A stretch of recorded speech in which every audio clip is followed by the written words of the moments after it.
Our next guest is so big that UFC Embedded focused a whole episode around him leading into UFC 258. This morning, we draw on some of that magic to put butts in seats for this episode of Submission Radio. Make no mistake about it. The first network to capitalize on the following around this mysterious figure will have Super Bowl-like figures every week. But before John Morgan, Behind the Music, debuts on MTV, it's a pleasure to welcome him back on Submission Radio. And it looks like he got a haircut too. John Morgan. Yeah. What's going on, fella? Getting a haircut. This is going to change everything. Welcome back to Submission Radio. Got to keep that shave nice and tight. Keep it fresh when you can. Do it with a little one. But, yeah, good to see you, fellas. Yeah, the embedded thing was pretty funny, man. I can't tell you how many times they've, asked me questions and been shooting a camera and never used it. So, I don't even think about it anymore. I just feel like, why are you even talking to me right now? You'll never use this anywhere. And then they used it. So that was pretty funny. And I wish I had maybe given some thought to what I was actually saying. Yeah, I thought you were going to go big time now. We're going to have to contact your agent to get you on little old Submission Radio. But you're here, which is good. I was going to say, man, there's obviously a lot to talk about. The big storylines at the moment in MMA are obviously Kamaru Usman, Colby Covington, Jorge Masvidal, Leon Edwards, the love, well, not triangle, square, so to speak. But we want to get your thoughts, obviously, coming off UFC 258. Just while we dip our toes into that subject, dude, what stood out for you as the biggest thing about Kamaru Usman's performance there? I mean, a crazy one, right? The jab, the power he displayed on the feet, the chin when he took that kick. What stood out for you? Because I feel like he very much turned a corner that night. Yeah, no, listen, I've been a fan of Kamaru Usman for quite some time. And I know he's been kind of an underappreciated figure in the sport, but I really, what stood out to me most was the fact of how much he got tested early on and the fact that he was able to make those adjustments. To me, when I look at somebody's character and to see, I like to see them, kind of get their mettle tested, so to speak, a little bit. One that always stands out to me, like John Jones versus Alexander Gustafsson, the first fight, a lot of people say, oh, well, that was a terrible fight, John. No, to me, that was a great fight. He showed that, he can be put into bad situations and battle through them and make adjustments and find a way. And that's what I thought we saw here from Kamaru Usman. I mean, Gilbert Burns came out and absolutely just rocked him early on. And for him to be able to shake that off, make the adjustments, and turn things around quickly, I thought that was very impressive. And then also the emotion that we saw afterwards. I mean, I don't know how much the camera saw it or not, but Usman was battling back tears while he was still in the cage. Once he had it finished, he celebrated. He had that moment of elation. Then he kind of looked over there, and the guy that he had kind of been saying, wasn't his friend. It turns out, no, they really were close, and it meant a lot to him. And this was very, very tough for him. And I like that quote that he had, in the post-fight press conference where he said, compared himself to Michael Jordan in The Last Dance, where he just keys in on something and he makes it personal even when it isn't, I don't know. I think we saw a lot about Usman in terms of his mentality as a champion, both in the cage and outside of the cage. And hopefully, man, like I said, I feel like he's one of the most underappreciated figures in the sport. And I hope that was the type of performance that, some people kind of come around on the guy and say, hey, wait a minute, this guy is something special. Yeah, and a lot of the times when someone becomes champion, we kind of see the highlight reel before they get to the title, right? And then when they become champion, they kind of go, oh, well, I don't want to lose this belt. So maybe let's switch a couple of things around. With Usman, it almost feels like people were a little bit like, he's a great fighter, but maybe not the most exciting kind of guy. And now he just keeps getting better and better and better every time he puts out a title defense. This time around, I mean, he was absolutely devastating. What do you think of this version of Kamaru Usman that we're seeing now? And still so much space for him to keep improving every time he steps out into the octagon. And he does. Yeah, no, I think you said it, man. I think he's getting better out there, which is great to see. His run to the top was kind of built around kind of, what he had naturally, right? I mean, he had this incredible, cardio, gas tank. Of course, he had grown up wrestling, so he had those wrestling skills in his back pocket, and that's a nice base to build from. But now he's adding these other things, as you said, the footwork, the jab, his striking, stringing it all together. Even Gilbert Burns had to give respect for him afterwards and say, man, the guy just puts it all together better than anybody else. And again, this mindset as well, man, the mentality. So much of the fight game is about the mindset and the mentality. And Kamaru Usman seems to have mastered that as well. And, now he's got this partnership with Trevor Whitman, and I like what he said there. I remember talking to him before the fight, and I said, listen, I mean, obviously Henry Hooft is a phenomenal coach, so you got a great coach there. But I said, did you move just because this matchup? He said, no, I kind of like the idea of a smaller team, not such a big camp, everything kind of tailored around me and built around me. And that's what we're able to do with Trevor Whitman. So, man, went from one great coach to another great coach, and now it's more about him than a massive team. I don't know how long he wants to keep doing this, but man, I think Gilbert Burns was a tough stylistic matchup, and for Usman to get through that, man, he is on the cusp of doing some really special things in the division. And he's never really been the kind of guy to really call people out. He's kind of just like, whatever, I'll just take whoever's next. But he really went out of his way to take some time to speak about Jorge Masvidal. And then Masvidal's team obviously jumping on it immediately. The matchup's kind of coming together before our very eyes just moments after the fight. But I don't think it's really a matchup that too many people are really craving, given how the first fight went. The lead-up was really, really fun. The fight itself was kind of as a lot of people expected. Were you surprised at how quickly he sort of went after Jorge, how quickly this kind of came together? And were you also surprised that Dana White seems pretty on board? I guess the numbers will probably be very, very good. But yeah, there are a few other guys in the division, though, that are probably more deserving. Yeah, what's funny is I was a little bit surprised. So, I was there at the UFC Apex, and as Kamaru Usman was giving his post-fight speech on ESPN on the pay-per-view, Bruce Buffer was actually back in the media room speaking to us. So I didn't hear it live, but in our MMA Junkie Slack channel, somebody said, hey, by the way, Usman went in pretty hard on Masvidal, and I was like, what? It did. It shocked me. I'm like, why would he go in on Masvidal? Like, that doesn't make sense to me right now. And then they posted the quotes, and I thought, you know what? It does make some sense, and exactly the reason you touched on that, the reason I think Dana White was on board with it is it's going to do numbers. I'll be honest with you, I'm not that personally excited for the fight either. I would like to see. I loved that UFC Fight Island Declassified series when they had that audio of Masvidal in the cage talking to Dana White when he's like, hey, let me get one more, and then let me get a full camp, and then I'll take this guy. That excited me. Like come back and get a win. Come back and get another victory. Like we saw Colby Covington rebound from that loss and come back and pick up a win and put himself back into contention. So to me personally, if I'm just being 100% honest, this is no disrespect to Jorge Masvidal whatsoever, I'm not all that excited for the rematch. Now there is a good line to sell there. I mean, both guys took the fight on a week's notice, right? And we know the story of Usman at this point, had already started flying back to Florida. He was at DFW International Airport with a cold beer in hand and eating some nachos or whatever, and had to get rid of that. So, I mean, there is a line to be sold that, hey, this fight will look much, much different the second time around because both guys will be preparing for each other. They're not having to go through, if we do it here in the States, they're not having to go through this, long plane trip and the quarantine period and all this stuff. So, I mean, look, I get it. The storyline's there, and Masvidal is one of the biggest stars in the sport, so it will sell. There's no question. The casual fan is what makes the difference when it comes to these blockbuster pay-per-views, right? Us hardcores, we're in regardless, but it's when you can get that casual fan attention that people will tune in, and Masvidal does that. He's an absolute star, and so I think, for Usman, it was twofold probably. On the one hand, yeah, there have been doubts about, him not being able to finish Masvidal, and Masvidal's been able to say, hey, I just did it on a week's notice. If you give him a full camp and you beat him again, even if it's not the most exciting fight, if you give him a full camp and you beat him again, he can't hold that over your head anymore. So now you got the, you don't have to worry about, somebody chirping at you and questioning your title reign. Plus, it's also probably the biggest moneymaker. I mean, I would think the Colby Covington fight would also be a very marketable rematch as well. I would think, obviously the heat that those two guys would help attract the casual fan, but not like Masvidal. Masvidal is one of the biggest stars in sports. So I'm understanding of why Usman wants to. Man, at this point, how do you not feel bad for Leon Edwards, man? I mean, what this guy has gone through over the past year and what he's had to deal with is just frustrating. I wouldn't even hate if they just gave him a title shot. I don't think it'd sell very well.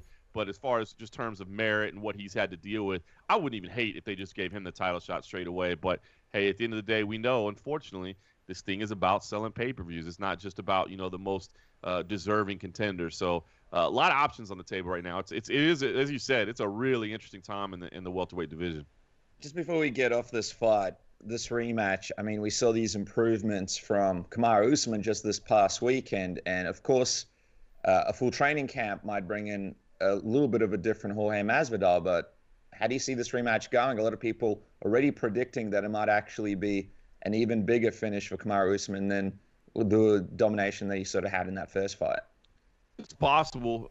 Listen, I think, he'd still stick to the wrestling. I know his striking is improved, but I don't think if you're Kamaru Usman that you want to stand up and set up in the pocket with Jorge Masvidal and see what happens. I think you want to use your grappling and your wrestling to your advantage. So I think stylistically it may not look that different than what we saw the first time. And listen, Masvidal looked dangerous for that first round, but it was just clear, obviously, that he was coming in on short notice and all the hurdles he had to jump through. So if I'm being honest, I just think Usman is a bad stylistic matchup for Masvidal. I think it's a tough fight for him. So even on a full camp, I think he would struggle, but he does have that equalizer, man. He's got that fantastic timing and striking. And if for some reason, how often have we seen that over time, right? Where the wrestler that's phenomenal at wrestling all of a sudden starts to fall in love with them hands a little bit and say, oh, you know what, I'm a knockout artist now. I'm going to stand and trade with you. So if Masvidal can bait Usman into doing that, that could be a problem because as many improvements as he's made, I still would favor Masvidal if it was a pure striking fight.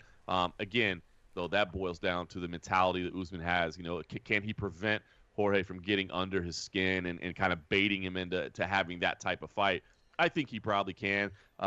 You may if we're back in front of a crowd at that point in time, if we're back in front of a live audience, you maybe hear some boos as the fight goes on because he's pressing it against the cage. He's holding the fight there. But again, I think Usman is mentally strong enough that it just doesn't bother him, and he goes, he knows that's the most effective route. So I honestly don't think it would look a whole lot different, but maybe it would. And of course, like I said, Masvidal with a little bit more cardio, a little bit more training, is a more dangerous foe. But I just think that's the way their styles match up.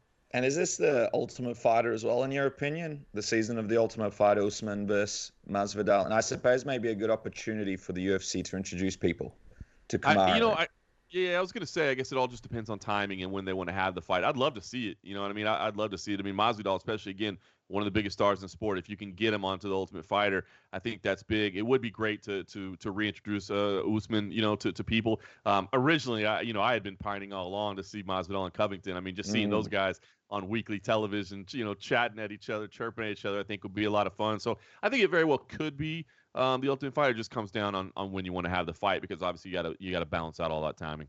So you mentioned Colby Covington and Jorge Masvidal. So this is a really, really interesting one because we all thought it was going to be Masvidal, and then this just kind of evaporated into thin air almost seemingly overnight, and there hasn't been a clear reason given as to why this fight didn't happen.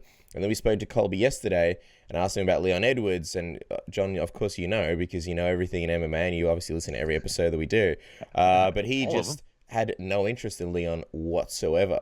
So it brings a lot of question marks as to, what's next for either guy. Before we even talk about Colby's options, though, why do you think this Masvidal fight didn't come together with Colby? Do you think that it simply came down to Masvidal, not getting the right numbers that he wanted? Or do you think it was a case where Masvidal, maybe was holding out because he thought maybe I can somehow squeeze in that Kamaru Usman rematch? Or do you think it's a case where Colby and Masvidal are really just friends like everybody kind of suspects, and they were like, we'll save it for the title? No, it ain't that. They don't like each other. They don't like each other at all at this point. But no, I've seen, as you said, it's a weird journey to kind of follow. And I wouldn't say I'm disappointed that Colby Covington isn't interested in that fight, man. I mean, Colby has done a lot to get himself in this position as well. And the sad thing is, out of all the names on the table, Leon Edwards is the one that has the least, heat behind it right now, right? The least steam behind it. And really through no fault of his own. That's why I feel so bad for him, that I'd prefer him just to get the top. I mean, everything, it hasn't been his fault. I know some people say, well, he didn't jump in when he had the chance, but come on, man, the guy deserves a camp.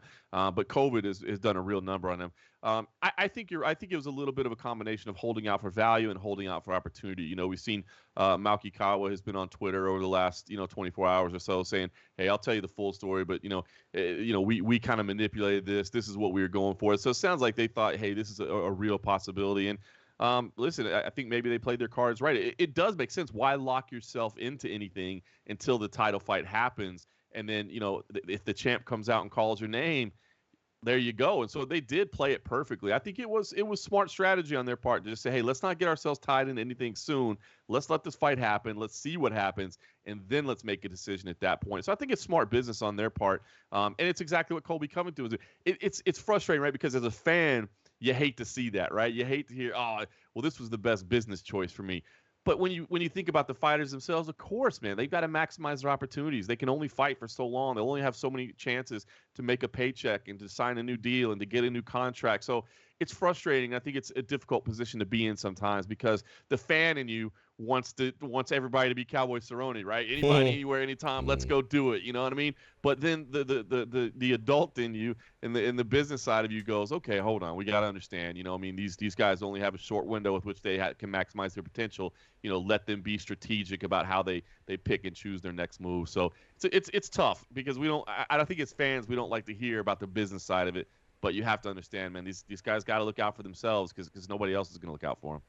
Well, it sounds like what Casper said. Covington's going to sit out and just wait and basically try and get the same situation happen for him, or perhaps stay ready in case Masvidal or Usman fall out leading into that one. So now you got Leon Edwards. I guess the only option that he's got is Stephen Wonderboy Thompson. Even now comes that again. They'll rebook it for the 20th time. 2023.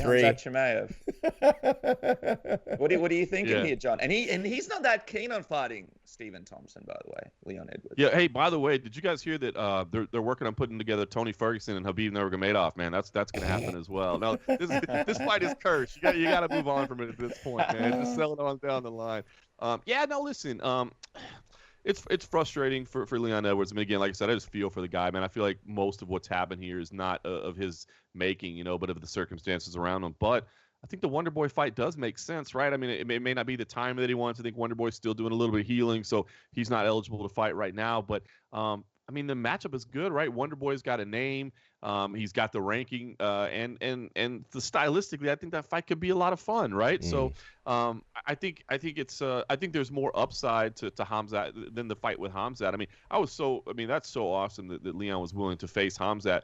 But I feel like Khamzat's in one of those positions where, like, let's say Leon took him to school over the course of 5 rounds or knocked him out or something. Everybody would be like, yeah, that guy wasn't that good anyway. We told you he was nobody. He was a fake. He was a hype train, all that. You know what I mean? So that was such a high risk fight for Leon Edwards. So I thought that was cool that he was willing to take it. So to be honest with you, I hate to say it, but I do feel like that's probably the only fight on the table for Leon Edwards at this point, just because unfortunately, as you said, out of those, those big 4 names right now, his is just the one that has the least heat behind it right now and has the least kind of shot calling ability. So, but that's not a bad backup plan. You know what I mean? That's not where he was at. I don't think it's a bad backup plan.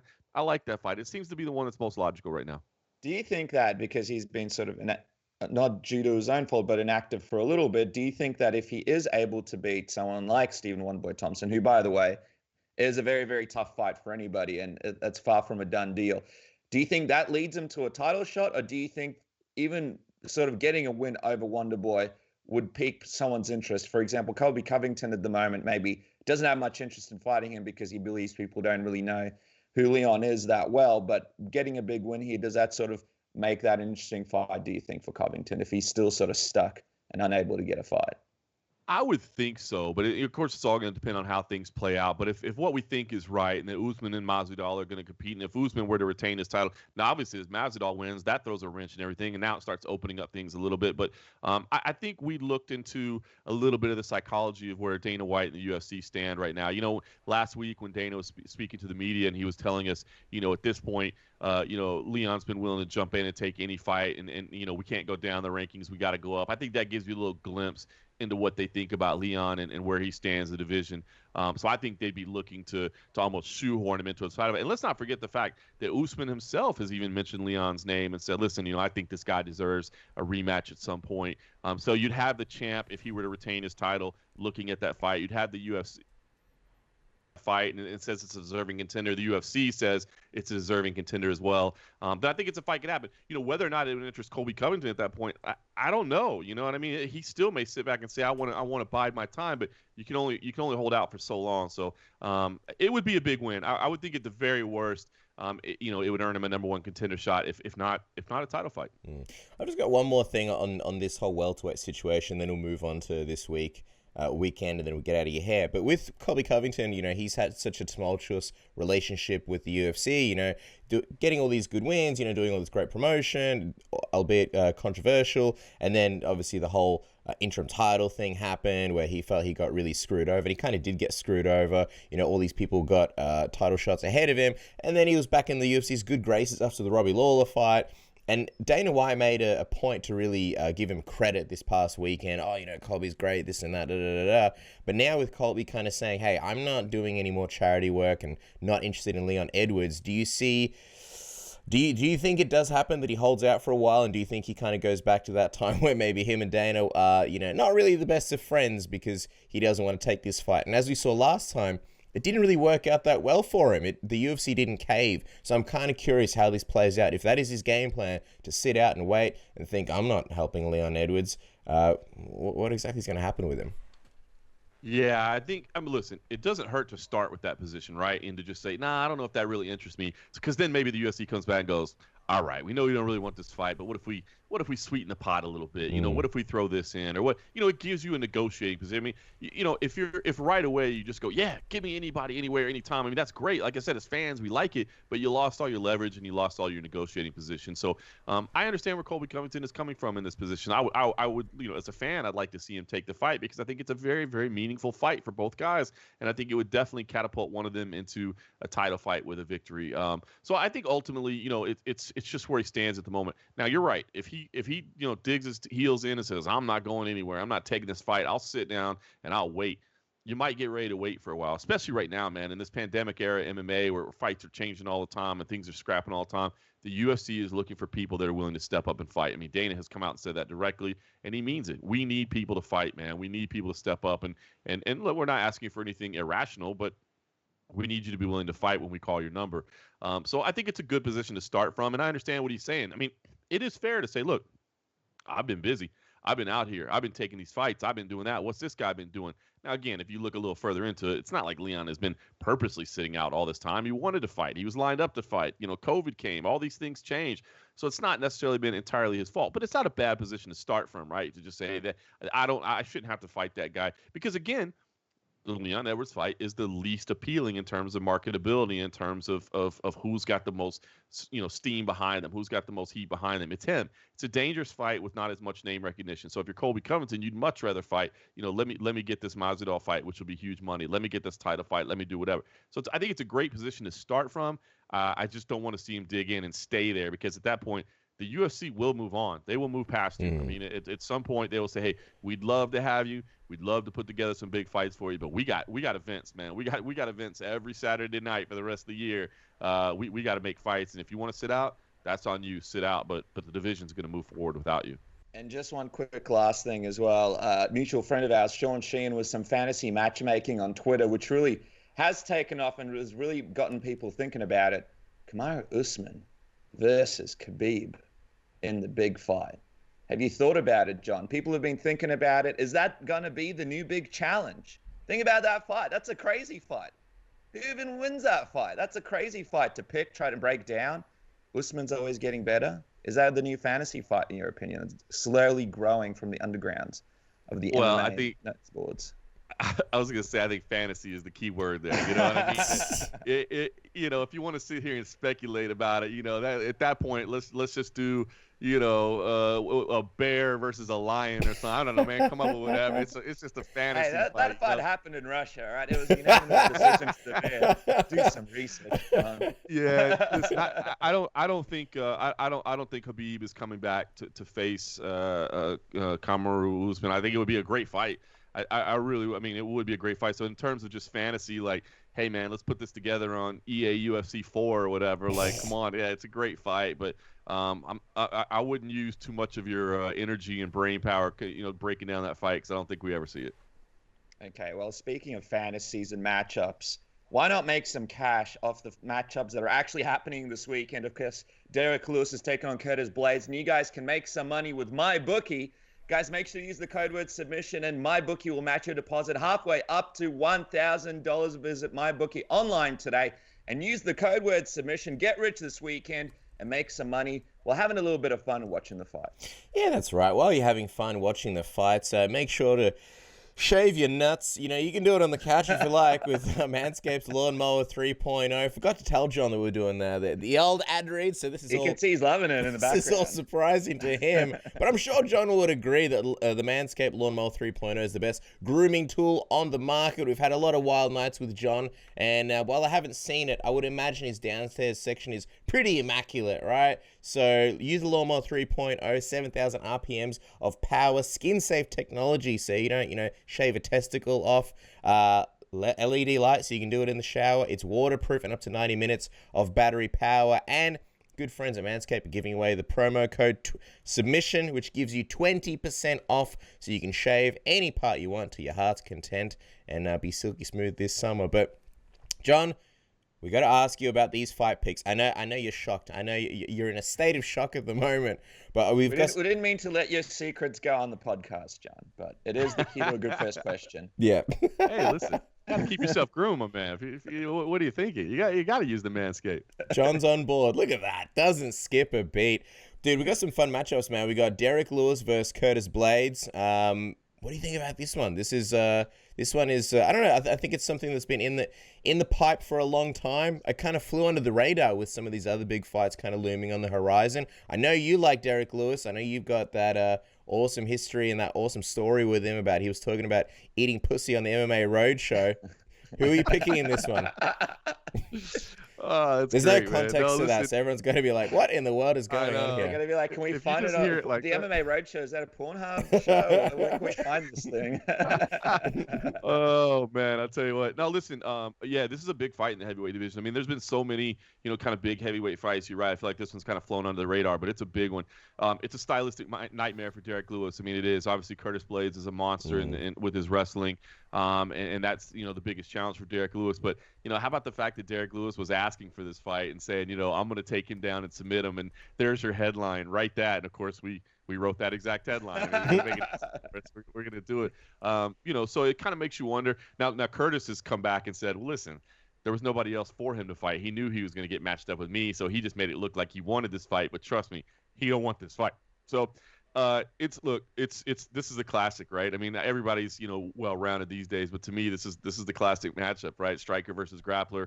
I lean towards Curtis Blaydes. As much as I love Derrick Lewis, if I'm being honest, I think Curtis Blaydes is the right pick here. But if you're talking about using those wagering to have a little fun and using that promo code to sign up, I don't know. Maybe throw a little money on the underdog. I mean, Derrick Lewis does have the capability of winning a fight at any point, with his power. And I think, you can get him at like 3-1 odds right now as an underdog. So for me personally, I like Curtis Blaydes in this matchup, but Derrick Lewis is the epitome of a live underdog. I mean, he can end a fight at any point. Yeah, it's going to be really fun to see Derrick Lewis back in there. And just on Blaydes as well, I feel like he's a little bit under the radar. Like, the guy's only 29 years old. He's had those 4 wins since his loss to Francis. Do you think that with a win over Derrick Lewis, he's kind of on his way to an eventual title shot, perhaps after Jones debuts at heavyweight and the whole picture gets sorted out? He's kind of that dark horse waiting in the wings. Yeah, I do, man. I think he's right there, and that's why I think this is such an important fight. I guess the only downside would be if, out of that, what's going on in the heavyweight division right now, Francis Ngannou, walks away with the title. At that point, if you're Curtis Blaydes, I mean, I don't know. Do you get another fight with Francis? I'm not sure. I don't see a lot of other – I think – make. I mean, we've just seen that in history. I mean, if you go 0-2 against a champion, it's rather tough to get a third meeting with him. I mean, we're kind of seeing it right at featherweight right now with Max Holloway wanting to fight Alexander Volkanovski again, and Alexander Volkanovski just being kind of like, come on, man, how many times do I got to beat this guy? I beat him over and over. Like, let me beat some other people and kind of build my legacy a little bit and take on these other challenges. So that would probably be the worst case scenario for Curtis Blaydes. But I'm telling you, he's getting to a point now where even if it is Ngannou, he's kind of undeniable. I mean, he continues to take out people, and he's not the biggest talker in the game. He is pretty funny. I mean, he doesn't necessarily love to do a lot of interviews, and he's kind of flat when he does it. But he's kind of got this little wit about him, a little sharp edge that's fun. You see it on social media a little bit. You hear it in some of his answers. So he's never going to be Conor McGregor out there on a microphone, but he's getting himself into a territory where, man, he keeps racking up wins, and you can't deny him, even if it's Ngannou. Now, if it's not Ngannou, then you've got then you've got some opportunities. I mean, a fight with Stipe, a fight with if it's John Jones, if he walks away. It's a fun fight, isn't it? That's a fun one. It's a great fight, unless Israel Adesanya somehow wins this light heavyweight title and then moves up to heavyweight. Then you got just all kinds of madness there. But there's options on the table. Yeah, this is a big fight. If Curtis wins this fight, there's not a lot of names left for him to beat in the division. All right. Well, when he's not on UFC Embedded, you can catch him on social media at MMA Junkie John, and of course MMAJunkie.com. Dude, it's my go-to site for all MMA news. And just when I'm on the toilet, want something to look at. Hey, cool. Yeah. Anyway, catch him on there. John, another classic one. We could chat to you for hours and hours. We're running low on sleep, so I think this one went off the rails at times. Anyway, John's going to go off now and shave his balls with some Manscaped products. Thanks for coming on, John. Always appreciate it. Always a pleasure. That's kind of my tagline. I always say, hey, when you're on the toilet, think of me.